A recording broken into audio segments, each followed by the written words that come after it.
નમસ્કાર મિત્રો, હું છું ઓહો રંગીલું પેજની અંદરથી એન્કર મયુર બાપા ઉર્ફે જુનિયર રમેશ મહેતા.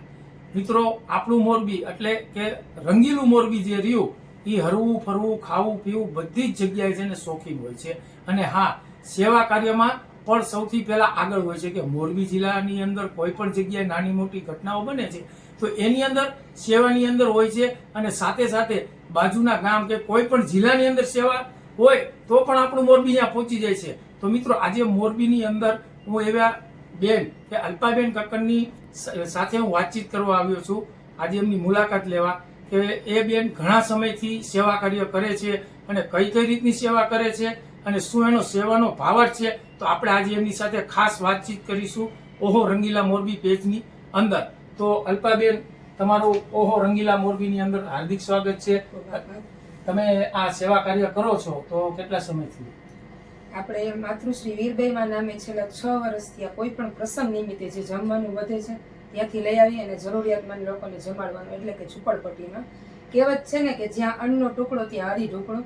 ઝૂંપડપટ્ટીવાળા લોકો જમે છે, કોઈ ભૂખ્યા નથી રહેતા, પણ એ લોકોને સારું જમવાનું નથી મળતું. અને પ્રસંગ નિમિત્તે જે જમવાનું હોય એમાં દાળ ભાત, શાક, પૂરી, મિષ્ટાન એવું બધું હોય છે. એટલે ત્યાંથી મને કોલ આવે, ત્યાંથી લઈ આવી અને જરૂરિયાતમંદ લોકોને ઝૂંપડપટ્ટીમાં જમાડું છું.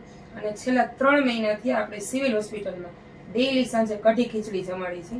મારું કોઈ ટ્રસ્ટ નથી, કોઈ સંસ્થા નથી કે ક્યારેય કોઈ પાસેથી ડોનેશન નથી લેતી. દાતા હું તો ખાલી માત્ર નિમિત્ત જ છું. દાતા આપે છે અને રોજે રોજનું મને દાળ ચોખા છે, કઢી માટે જે જરૂરિયાત વસ્તુ છે એ મને મળી રહે છે. અને ડેઈલી સાંજે હું પોતે જ બનાવી અને જમાડું છું. અને સાથે હમણાં મેં કંઈક સાંભળ્યું હતું વચ્ચે કે મને લોકો કહેતા હતા કે તમે કંઈક હજી આ ઉનાળાની અંદર પણ કંઈક નવું સેવા કાર્ય ચાલુ કર્યું છે. શું છે?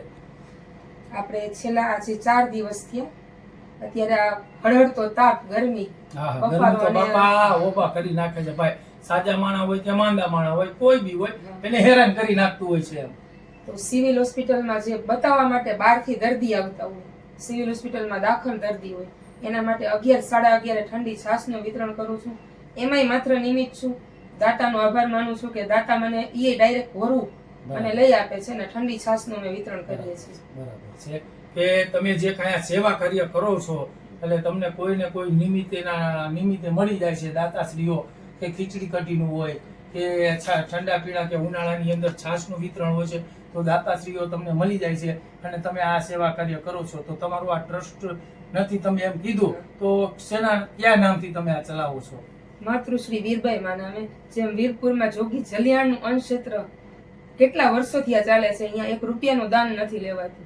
તો હું એમના ધર્મપત્ની માતૃશ્રી વીરબાઈમાં એના નામે ચલાવું છું અને ભૂખાને જમાડું છું. 1 રૂપિયાનું દાન નથી લેતી. જ્યારે વીરપુરમાં દાન નથી લેવાતું તો હું કેમ લઈ શકું? બરાબર કે જલારામ જોગી જલારામ બાપા રહ્યા, ભૂખ્યાને ભોજન હરિનું નામ લઈ અને રોટલો જમાડતા એવા વીરપુરના જલારામ બાપા એટલે એમના ધર્મપત્ની એટલે કે વીરબાઈ માતા.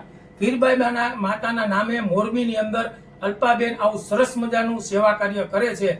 તો મિત્રો, તમારે કોઈ પણને આ રીતનું હોય તો એમાં ડિસ્પ્લે ઉપર નંબર આપેલો છે, તો એ નંબરમાં તમે કોન્ટેક્ટ કરી પણ તમે પણ આની અંદર નિમિત્ત થઈ શકો છો. આ બેન નિસ્વાર્થ ભાવે સેવા કરી રહ્યા છે. તો બોલો જય જલારામ. જય જલારામ બાપા, જય વીરબાઈમાં.